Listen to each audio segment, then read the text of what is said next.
Can Daniel Sturridge convince Jurgen Klopp and save his Liverpool career? As Daniel Sturridge continues his fine run of form for Liverpool this pre-season, could the striker convince Jurgen Klopp his future still lies at Anfield? It's happening again.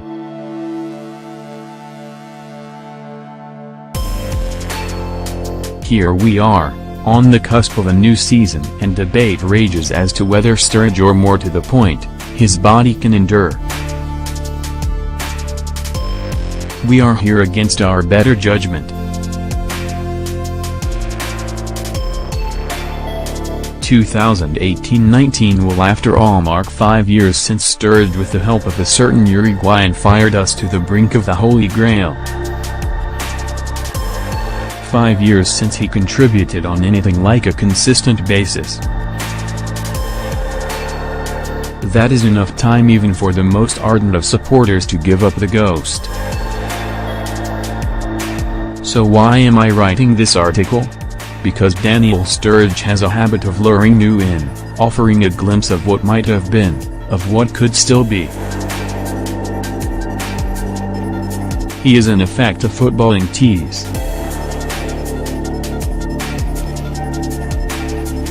He is also a wonderfully gifted player capable of lighting up even the dullest of games. Pre-season has been a case in point.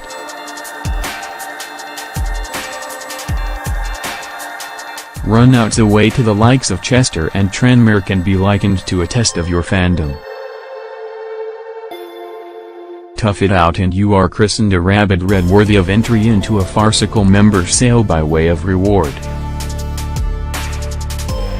Those of us that sit through what are essentially glorified training sessions delight in even the smallest flashes of quality. Heck, Andriy Voronin deserves a statue for preventing a month-long sleep in summer 2007-08. And up until now Sturridge has assumed the role of entertainer. Of course, looking good against lower league opposition is one thing, impacting games against the English and European elite is another altogether. Just as telling us Sturridge's own contribution, however, has been a lack of one from Messrs Solanke and Origi respectively. In short, their failings could and perhaps should enable him to see out the final year of his contract. For while the 28-year-old has looked sharp and menacing, his striking peers seem to have regressed alarmingly. Divock Origi endured a difficult season on loan to Wolfsburg and is surely in last chance saloon at Anfield. Yet rather than grasp the nettle, he is misplacing passes, squandering openings and generally looking out of place. At least he is involved.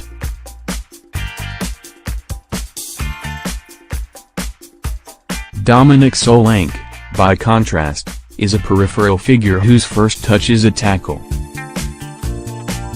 Both have fulfilled roles out wide and both have fluffed their lines. Just as big a question as Sturridge's reliability then is the quality of our backup options.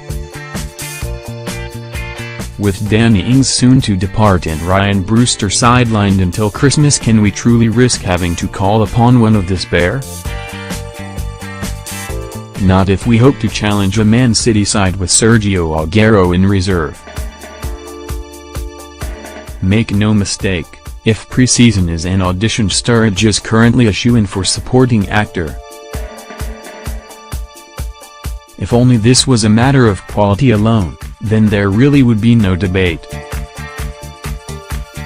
Instead, the specter of injury continues to loom large, threatening to make fools of us all, or at least those championing his cause. Admittedly, Sturridge is not the player he was. He seldom runs the channels, presses even less, and seems incapable, or unwilling, to break into a full sprint. That said, the frontman appears to be managing his body better now than in previous years. Significantly, a player of his quality can use movement alone to steal a yard. And a yard is all it takes.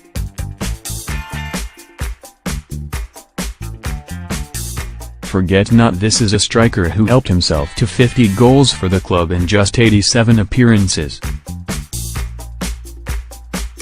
That ratio bettered the likes of Fowler, Dalglish, Owen and Suarez. He remains the best finisher at the club, even now. The truly great footballers meanwhile are capable of building a rapport, as Sturridge has already established with Naby Keita. Indeed, this potentially deadly link-up is a reminder as to the former's footballing intelligence. We saw him display similar telepathy with Philippe Coutinho and to a lesser extent Luis Suarez. Top players not only gauge where one another are on the pitch but more often than not find the killer pass to prove as much. Moreover, top players evolve as they get older. In dropping deeper and feeding through balls, Sturridge is demonstrating playmaker credentials many doubted and suspected Naby Fekir would assume. Our number 15 becoming a number 10 is unlikely, yes, but not exactly impossible. Cameo appearances against packed backlines could hold potential. Clearly Sturridge has built a compelling case, but to back him remains a risk, if only because previous comebacks have been aborted. In a desperate bid to gatecrash England's World Cup squad, he joined West Brom on loan in January. He made just 6 appearances, though, 4 of them from the bench.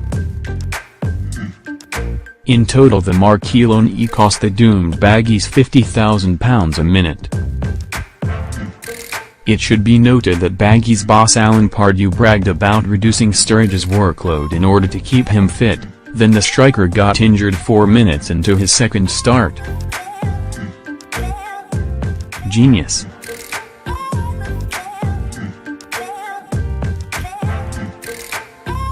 We can certainly relate to West Brom's faded hopes, however. Since joining Liverpool in January 2013, the striker has sustained 15 different injuries or bouts of illness, resulting in 567 days out and 99 games missed. That is frankly astonishing and the reason why so many have lost patience. That and a reported £150,000 a week wage.